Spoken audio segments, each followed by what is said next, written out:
Welcome to what will be the last part in this series for the Baltic Coast Islands map for Workers and Resources Soviet Republic.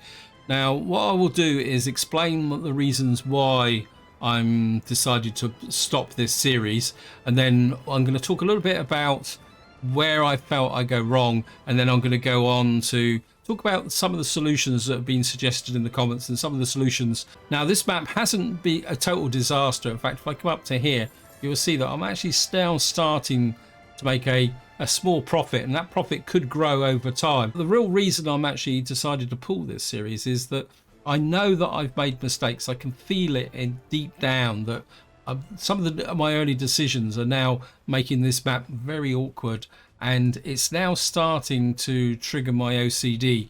And one of the problems with my OCD, when it's triggered in a game, I start to disengage from what I'm doing. And when that happens, because I'm going to be completely honest, if I try to carry on, there will always be in the back of my mind that this map could be done better. And what will happen is in 5 or 10 parts time, I will then say, oh, I've got to call it a day. I just can't handle with what I'm doing. And of course, there is also another consequence when my OCD kicks in. It can start to reflect on the game, because I start thinking, well, do I really want to play this game? And if any of you follow the channel, you'll be aware that I've got a divided series going, which I really want to finish. And also, I want to carry on making content for Workers and Resources Soviet Republic. This decision is more than just this series. It's more about the content for Workers and Resources for the whole channel, because I don't want to kind of just give up on the game completely, and that's the risk I'm now starting to run. I mean, that is the consequence of the situation. So that is the reason why I've decided to pull this series. It's more based on the fact I know what I'm like. And apologies again for anyone who would like to see this series come to an end. There's a very real possibility that sometime in the future I may return to this map and do a better job of it, actually, because at the moment I'm pretty annoyed with myself that I made some very poor decisions early in the game, which is now kind of making life very difficult. They're not decisions that are completely broken the map. It's just they just don't fit, is probably the polite way of saying it. And I'll talk a bit more about that, but first I'll give you a bit of an update for anyone who follows the series. We've now got the chemical plant built. What we're actually waiting for is our first delivery of oil. Who are you? Oh, you're the bitumen chain. Sooner or later, there is an oil train around here somewhere who will eventually deliver some oil, and then we will get this chemical plant up and running. And I'm going to be quite interested in this chemical plant, because this is the chemical plant I'm actually planning on using in the my divided series. In fact, I'm thinking about using 2 of them. Also, the other thing I want to take a good look at is, if any of you follow my divided series, you'll be aware that I planned something similar to this in that series. So I'm kind of really interested to see how the fabric factory is supporting the 2 clothing factories. Although unfortunately here, which is the big problem with this series, is I don't really have the population drive these at full power. But I think this configuration does work. I'm quite happy with that. One thing that annoys me is it does store the fabric in there, and then what these should do is pull out the clothing, which should then be stored in here. We've got 29 tons of clothing, and then that clothing can be distributed across the map, or more importantly exported. Have we got any oil yet? I think while we're waiting for the oil, I'll just kind of talk about the other parts of the map that's going on. We've got callus here, and we've still got large amounts of food here. And again, part of the problem is the livestock farm is doing really well and it's producing meat, but again, it's this shortage of population that's the biggest problem. And I think this is the biggest problem with the map. And you can see I'm actually losing money now. I could go bankrupt. Somebody actually suggested that I can borrow money, and I think I probably would borrow money if I was carrying on to try and fix some of these problems. But of course, it's going to be a bit of a challenge. I might as well come down to here and show you Nova Huta, because this really is my biggest mistake of all. In fact, there's 2 really big mistakes I made at the start of this series in my planning. The theory was right, but and this is another element why I'm starting to get a bit upset. I mean, this bus is getting stuck. What we're gonna have to do is send you back to, where's the depot? Send you back there, so stop messing about. Something very broken there. That's the type of thing that does start to trigger me, unfortunately. And I mean, Nova Hota is functioning as a major town, and if I abandoned the pre-settled towns up above and focused purely on here, I think I could have built this up really well, especially by bringing in all the population from down here into one big city. Because as somebody pointed out in the comments, because in the last video I was looking at this iron mine here, somebody pointed out that there's some really good uranium mines up here. But what I could have done is, look at that, see, we could come right over, possibly maybe a uranium mine here. I have to probably put it like that. I think I could have got another one over here. So what I could have done is built up a nuclear fuel industry, and this is why in some ways, if I'd gone for building up a completely new town here with all the population expanded out this way, I would have done quite well, because I could have put a port up here which would have really boosted the whole process, because we could have imported and exported to this border here. And again, somebody said that I should have focused a bit more on ships. I think the trains worked, but the real problem with the trains is the sheer speed that it takes to get down this line.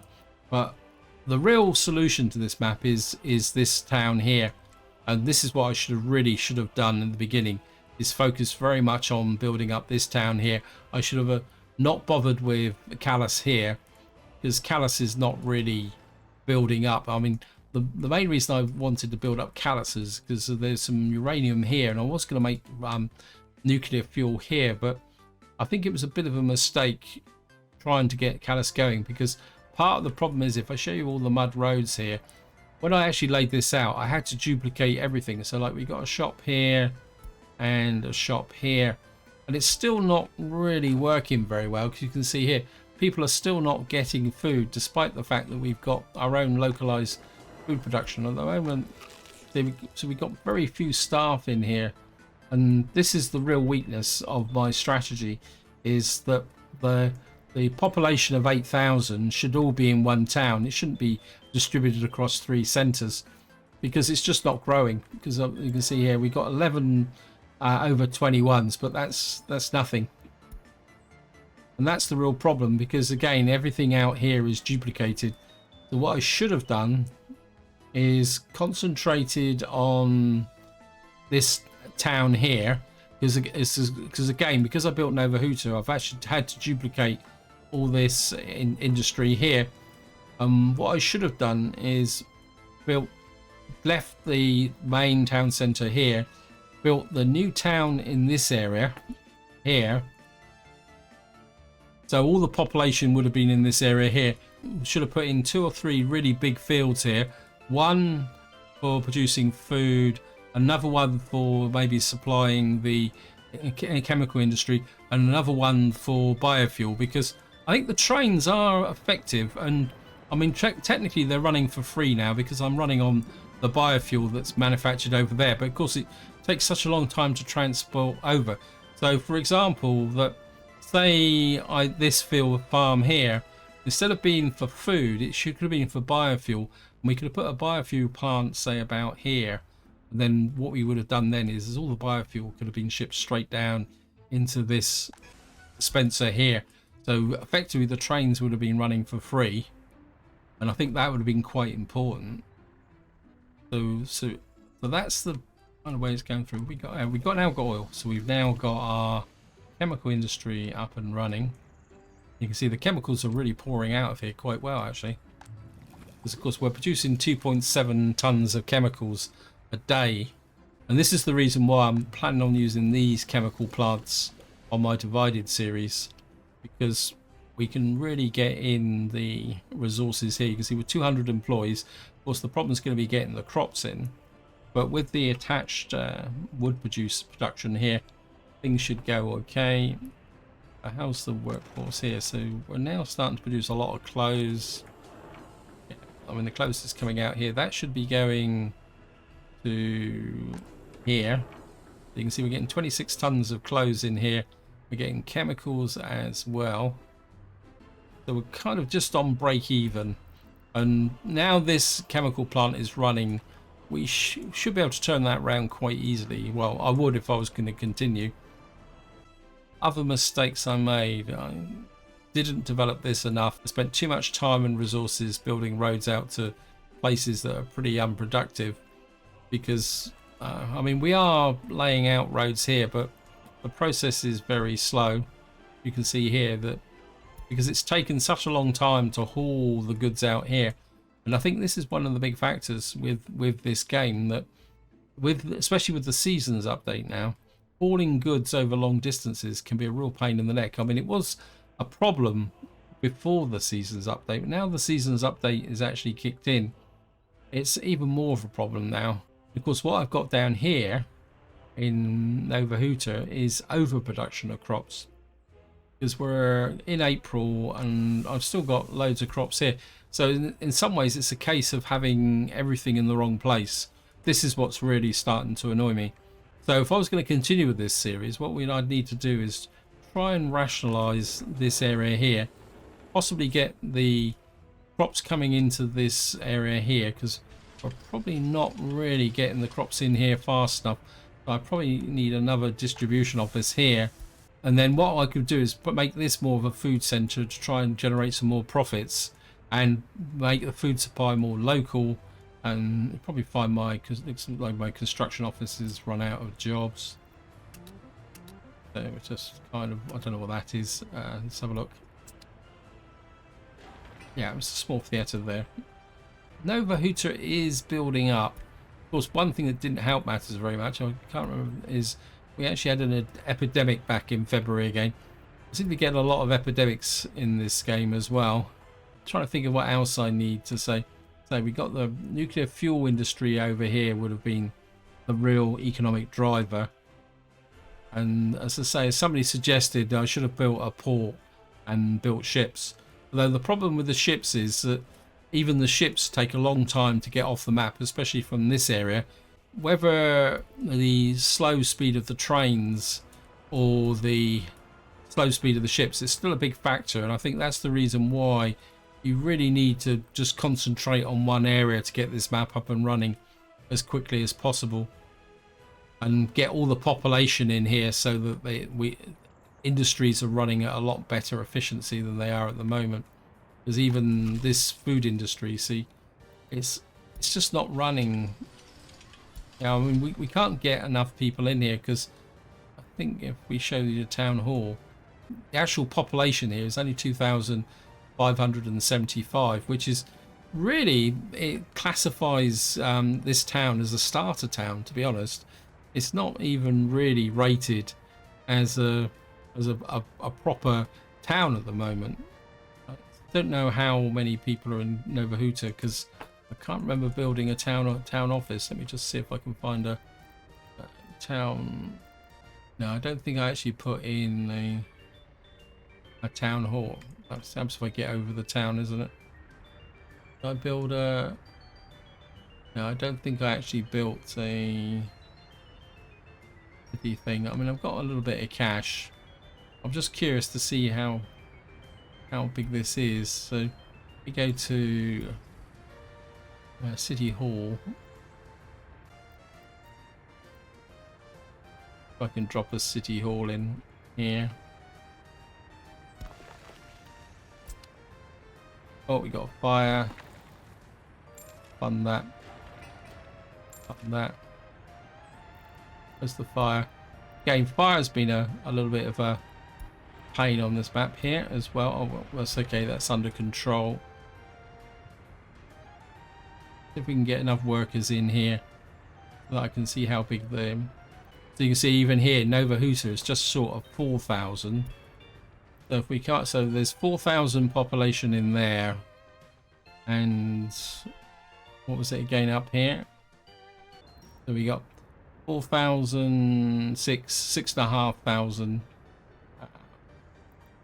actual population here, if I show you there, that means that the population up here is, I don't think there's a town hall here. Let me just have another look. I don't think I build a, well, I'd guess that the population here is in the hundreds, less than 1,000 or around about 1,000. Yeah, you can see that a lot of these buildings are kind of a little bit empty here. And part of the problem is that every winter this seems to be the town that loses the most population. I'm not exactly too sure, and of course, truthfully, if I was going to carry on, I would probably shut this town down. Either that or try and bring in large quantities, borrow some money and bring in a really big population. And the mistake I actually made is that in the strategy of trying to keep both historical towns going, is I should have spent the money on actually upgrading all these roads here. And I think part of the reason for that decision was my mentality of building everything. I think when you're doing populated maps and you're starting with quite a large amount of cash, you do need to be a bit more strategic in your thinking, because you're spending money. And I have to admit, it was a completely new experience with me, because it's not something, well, beyond the fact that when I first bought the game, when I was learning it, I've always gone for building everything from scratch. Therefore, doing this map has taught me that if you're going to do populated maps, you do need to spend the cash on building your infrastructure up, getting it a little bit more stable, a bit more focused, so that people can move around and you get a bit more motivation. In addition, and probably another problem is I kind of underestimated these buildings, because I've got a feeling, does it say, yeah, I mean the quality of life is quite low on these as well, but in some ways this has been a very useful learning experience. And apologies for this digression in advance, because I am thinking about doing a hard mode start, and of course with a hard mode start you've actually got to start with dwellings that are built of brick and wood, which have very low quality, and of course they've got very small capacity as well. So in some ways doing this series has taught me a lot about dealing with some of the more lower end of building types, which I would have to do if I was actually in hard mode. In fact, I don't think I've actually got any residential buildings that are qualify for this area here. I don't know, and that's because one of the conditions of hard mode is that you're not allowed to use prefab, so what kind of work as huts like this. So we got these old 4-story buildings, and we got these village buildings here. Can't remember if these were here. Again, these have very small levels of population in them. So there are a few buildings around the brick houses but you can see how low the populations actually are. There are certain mods you do need to use in hard mode so that you don't have to use the big vanilla buildings.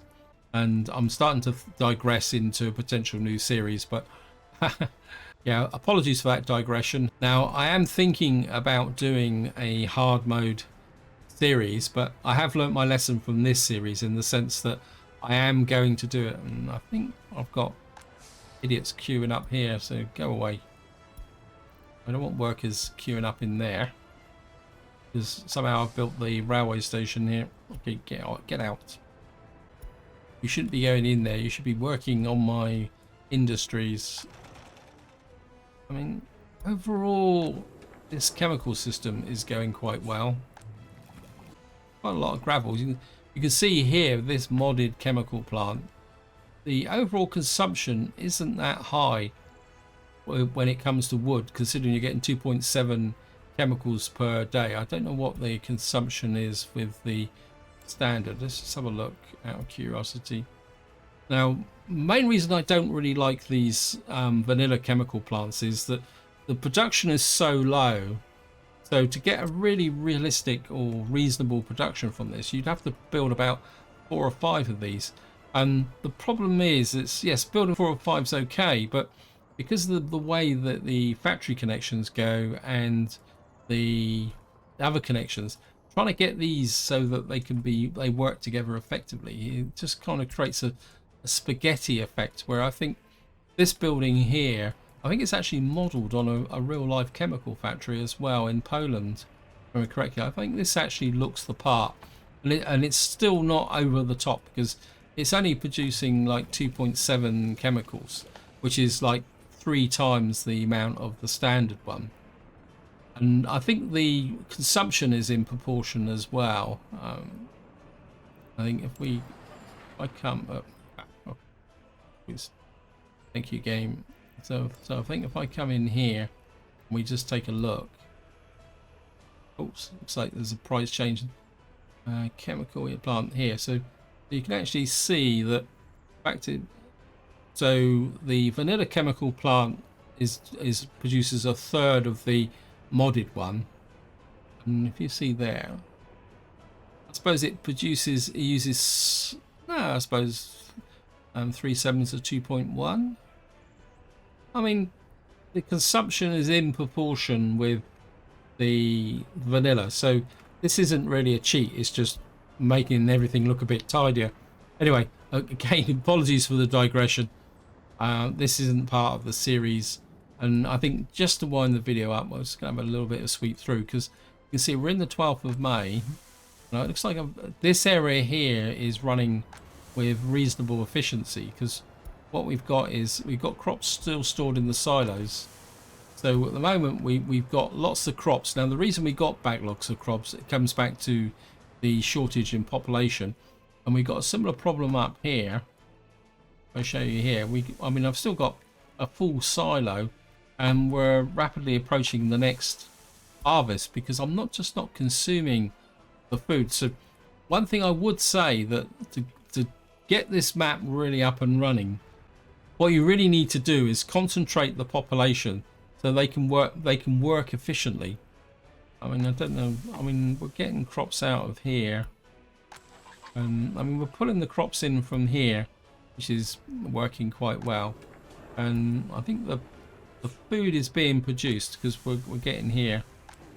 But of course, what's happening is that the little food that's being produced is being sucked up into the shopping centre here. That's the meat store, sorry.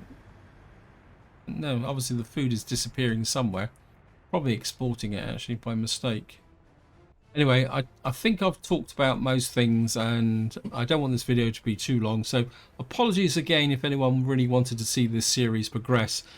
Maybe in the future I will come back and actually do this map again and with a revised strategy. But I think it's quite important that I need to protect the Divided series, and more importantly, workers and resources content on this channel, because I do really enjoy playing this game, but I am very much aware that my OCD could do that a lot of damage, and then I probably would have to take a 3, 4, possibly 6 month break before I could start a new series, and I don't really want to do that. So this is where I'm going to leave it, and it looks like we're actually making some money. So yeah, we've made money for 2 months in a row. There we are. So we did get to the turning point of the fact that we can actually develop this map and keep it moving forward. I think the question now is just kind of nurturing and letting it grow. So this is where I'm going to leave it. Hope you enjoyed the series. Hope you found it interesting, and like me, I hope you're looking forward to playing Workers and Resources even more in the future. So until next time, whatever you do, enjoy your gaming.